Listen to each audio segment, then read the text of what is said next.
नमस्कार दोस्तों, हमारे ऑनलाइन ट्यूशन अड्डा चैनल पर आपका स्वागत है। दोस्तों, आज की इस क्लास में एक इंग्लिश के मोरल स्टोरी पढ़ाने वाले हैं। हाँ दोस्तों, यदि आप अंग्रेजी पढ़ना, लिखना और बोलना सीखना चाहते हैं तो आप छोटे छोटे स्टोरी से एक एक वर्डों का प्रोनाउंसिएशन करना सीखिए और साथ में उस वर्ड का हिंदी भी समझना है और पूरे स्टोरी को हिंदी में ट्रांसलेट कर कर के सीखना है अंग्रेजी को पढ़ना और लिखना। देखिए दोस्तों, यहाँ पे मैं इस क्लास में आपको पूरे मतलब कि स्टोरी में एक एक वर्ड को हिंदी में बताऊंगा और सेंटेंस जो देख रहे हैं ना, यहाँ से सेंटेंस जो है जहाँ पे फुल स्टॉप होता है दोस्तों, वहाँ तक एक सेंटेंस होता है। तो यहाँ से यहाँ तक एक सेंटेंस है, फिर यहाँ से यहाँ तक एक सेंटेंस है। तो मैं प्रत्येक सेंटेंस को भी हिंदी में ट्रांसलेट कर कर के मैं बताऊंगा और पूरे स्टोरी को भी मैं आपको हिंदी में समझाऊंगा। तो आइए दोस्तों, बिना देरी किए हुए इस क्लास को हम शुरू करते हैं। शुरू करने से पहले आपसे रिक्वेस्ट है कि यदि आपने इस चैनल को सब्सक्राइब नहीं किया है, प्लीज़ सब्सक्राइब कर लीजिए, बेल आइकन दबा के ऑल पे क्लिक कर लीजिएगा। दोस्तों, इस स्टोरी का नाम है द ग्रीडी लायन। देखिए, ग्रीडी के मतलब होता है लालची। खूब आराम से एक एक वर्ड को हम लोग प्रोनाउंस करेंगे और उसका हिंदी में समझते हुए हम लोग आगे बढ़ेंगे। तो ग्रीडी मीन्स होता है दोस्तों लालची। क्या होता है? लालची, ठीक है। और लायन मीन्स होता है शेर, ठीक है, शेर, लालची शेर। इस स्टोरी का हेडिंग क्या है? लालची शेर। शेर की एक कहानी है, एक मोरल स्टोरी है जिसमें शेर जो है लालची है। कैसे लालची है इस कहानी में हम लोग पढ़ते हैं। कह रहा कि it had been a hot day. एक चीज़ यहाँ पे समझिए दोस्तों कि जो भी ये स्टोरी होता है वह पास्ट फॉर्म में होता है, बीत चुका होता है, इसलिए उसमें आपको हैड, हैव, बीन ये सब आपको मिलेगा, ठीक ना। और वर्ब का सेकेंड फॉर्म मिलेगा, ईडी लगा हुआ मिलेगा, ठीक ना, और फोर्थ फॉर्म भी मिलेगा। ये सब कुछ मिलेगा आपको उसमें, क्योंकि वो बीत चुका रहता है। तो ये सब चीज़ आपको मिलेगा सेंटेंस में। तो घबराना नहीं है, इसको समझते हुए हम लोग आगे बढ़ेंगे। कह रहा है कि it had been a hot day. Hot means होता है गर्म या गर्मी, डे मिस होता है दिन। देखिए, गर्मी का दिन था या दिन बहुत गर्म था, ऐसे भी इसका आप ट्रांसलेट कर सकते हैं, ठीक ना।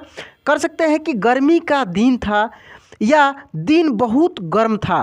तो गर्मी के दिन में दिन गर्म रहेगा ही, दिन पूरे दिन बहुत गर्मी रहती है, रात को थोड़ी सी जाकर ठंडी होती है। तो कह रहा है कि गर्मी का दिन था। A hungry lion was on the loose.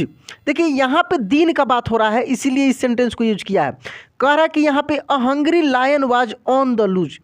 देखिए, हंग्री मिस होता है भूखा, ठीक है, लूज मिस होता है ढीला, ढीला पड़ना, ठीक है ना। कह रहा है कि अ हंग्री लायन, एक भूखा शेर, वाज ऑन द लूज, ढीला पड़ चुका था।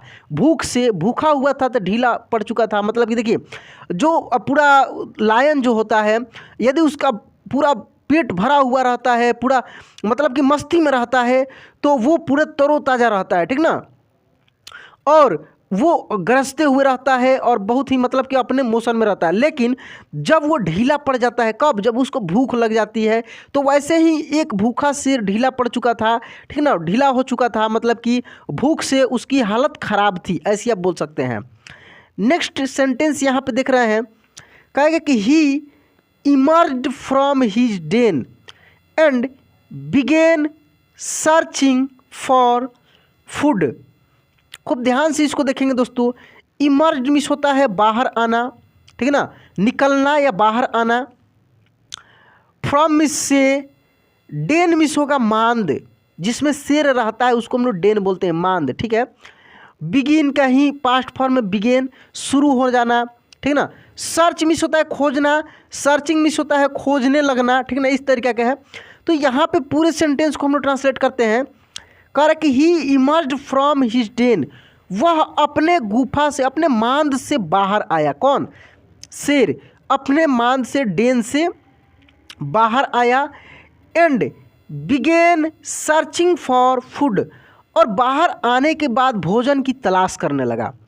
क्या करने लगा? बाहर आया तो वो भोजन की तलाश करने लगा, भोजन खोजने लगा, क्योंकि वो भूखा था, भूख से उसकी हालत खस्ता हो चुकी थी, हालत उसकी ख़राब हो चुकी थी, ठीक है। कह रहा कि he simply came across a little hare. वो सिंपली एक छोटे से खरगोश को पकड़ा, ठीक ना, उसको देखा और उस पर दौड़ पड़ा, झपट्टा लगाया। अक्रॉस यहाँ पे देखिए, केम अक्रॉस यहाँ पे मतलब कि झपट्टा मारना, ठीक ना, उस पर टूट पड़ना, इस तरीके का यहाँ पे यूज किया है। कह कि he simply came across a little hare, एक छोटे से खरगोश पे वो दौड़ा, उस पर झपट्टा मारा। With some hesitation he caught the hare. देखिए हेजिटेशन का मतलब होगा हिचकिचाहट, सम मिस होता है कुछ, करके कुछ हिचकिचाहट के साथ उस खरगोश को पकड़ा।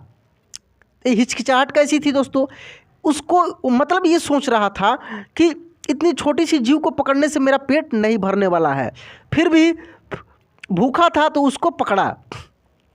थोड़ी सी हिचकिचाहट के साथ उस छोटे से जीव को पकड़ा, खरगोश को पकड़ा। तो दोस्तों यहाँ तक आप समझ गए होंगे अच्छे से कि गर्मी का दिन था, एक भूखा शेर पूरा ढीला पड़ा हुआ था, ठीक है, वह अपने माद से बाहर आया, ठीक है। बाहर आने के बाद वो भोजन की तलाश करने लगा।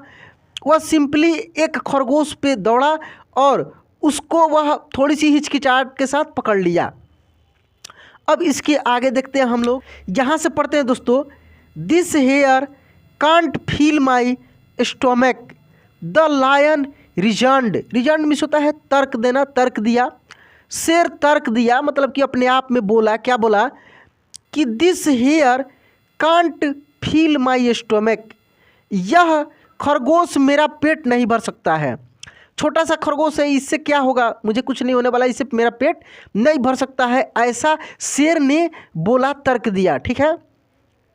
इसके बाद देखिए क्या होता है। A deer rushed that way as the lion was going to kill the hare. देखिए कह रहा कि a deer rushed, rushed means होता है दौड़ना, ठीक ना। कह रहा कि a deer rushed that way as the lion was going to kill the hare. शेर उस खरगोश को मारने ही जा रहा था, एक हिरन इसके सामने से भागी। वो जैसे ही खरगोश को मारने जा रहा था तब तक वो भागी। द लायन गॉट ग्रीडी, अब शेर को लालच आ गया, शेर को लालच आ गया। क्या लालच आ गया, ऐसे ही पहले ही वो सोच रहा था कि इतनी छोटी सी जीव से मेरा पेट नहीं भरने वाला है, तो जैसे ही वो बड़े जीव को देखा, हिरन को देखा, उसको लालच आ गया। Let me eat the enormous deer instead of this small hare, he thought. वो क्या सोचा, ही थॉट, वह सोचा, क्या सोचा कि let me eat the enormous deer, हमें इस बड़े से हिरन को खाना चाहिए, ठीक ना। किसको खाना चाहिए, बड़े से हिरन को खाना चाहिए। इंस्टेड, इंस्टेड मिस होता है के बदले, instead of this small hare, इस छोटे से खरगोश के बदले हमें बड़े से हिरन को खाना चाहिए। यह उसके दिमाग में विचार आया, सोचा। अब देखिए उसके बाद वो क्या करता है। He walked behind the deer and let the hare escape. अब वो उस डियर के, हिरन के पीछे भागने लगा, दौड़ने लगा, उसका पीछा करने लगा, ठीक ना। ही वॉक्ड बिहाइंड द डियर, वो उस हिरन के पीछे क्या हुआ, भागा, ठीक ना, उस हिरन का पीछा किया। एंड और लेट द हेयर एस्केप, और उस खरगोश को छोड़ दिया, और खरगोश उससे एस्केप मिस होता बच जाना, बच के भाग गया, ठीक ना। वो जैसे उस हिरन को का पीछा किया, खरगोश उससे बचकर भाग गया। The deer on the other hand had fled into the woods. एक वर्ड यहाँ पे दोस्तों है वुड्स, देखिए खूब ध्यान से, WOODS। ऐसे आप कहीं भी सुने होंगे WOOD, वुड मिस होता है लकड़ी, लेकिन जैसे ही वुड में एस लग जाएगा दोस्तों, इसका मतलब हो जाएगा जंगल। वुड्स मिस होता है जंगल। आप ऐसे फॉरेस्ट मिस जानते होंगे जंगल, लेकिन यहाँ वुड्स का मतलब ही हुआ जंगल।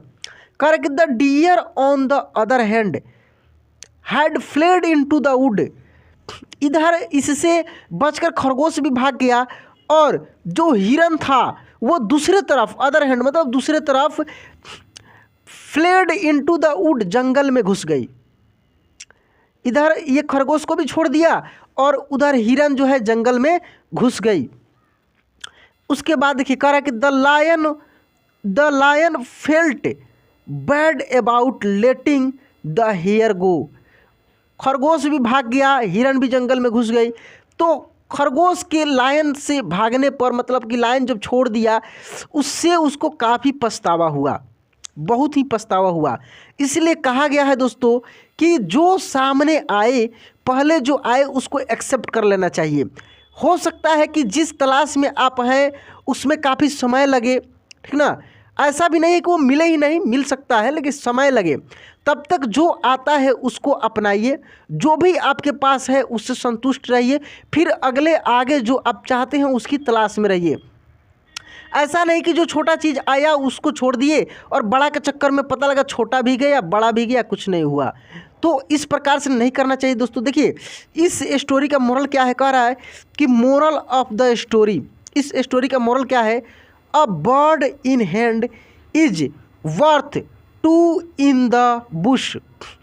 जो हाथ में पक्षी है वही मतलब कि बहुत अच्छा है कि दो झाड़ी में है।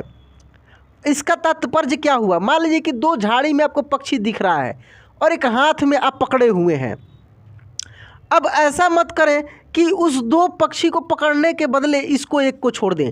वो दो झाड़ी के पक्षी से, मतलब कि जो दो घोंसला में या कहीं आपको दिख रहा है, आप शिकार करने गए और एक आप शिकार कर लिए हैं, दो सामने दिख रहा है, उससे कहीं लाख गुना अच्छा है कि जो आपके पास एक है उसी को संभालिए, ठीक ना।